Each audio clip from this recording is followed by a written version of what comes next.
I just wanna tell about one story, about love story. It's really hard to tell, but I'll try. Or I'm not gonna tell it to you, but my friend Berdi gonna tell it to you, alright?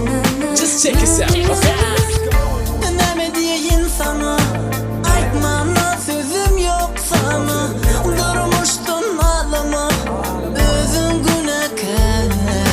Durmuş yoluna özgür, özüm sayladım seni. Kayışım idinle, ayrıydı beni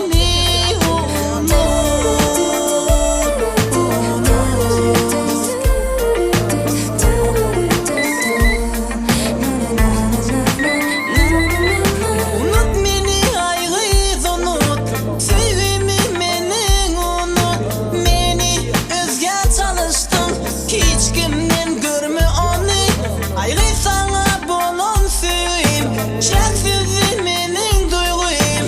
Yok sen bebek var, beni unut.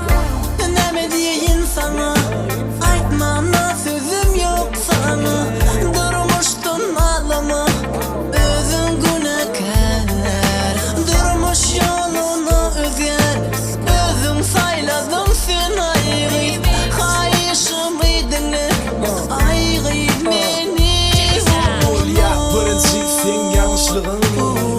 Şunu sürmedin, şuna çıkıp bilin. Neme deydi sana, neme deyip ağladı seni. Ayrıyı koyuyorsun diysem dinlemedin sen beni. Özün yanlış edim ettin, özün ştayda günahı. İzimden ılgan olsa da süyener ol seni. Yeri seni bitti sana aydan sözlerim. İnni kusalı ayrıyı senin gözlerim. Hani ön kuşatlıktan dolu gözlerim.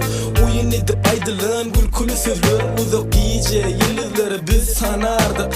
Günün yaşıp yoğuşunu bilesinlardık.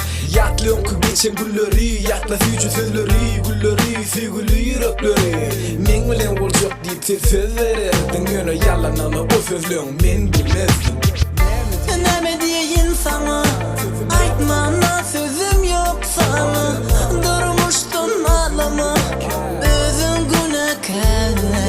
Durmuş yoluna özgür, özüm sayladım seni.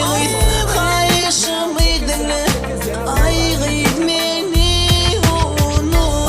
Bak çuvarım var unut. Bak çuvarım var. Bak çuvarım var. Bak çuvarım var. Bak çuvarım var. Bak çuvarım var. Hey people, this story was about one girl that made a wrong choice. From first step it was a real love, but it's gone, man, it's gone. What can I tell about that? Baby, that's over. Just forget about me, alright? That was Mary Dawn. Bye bye.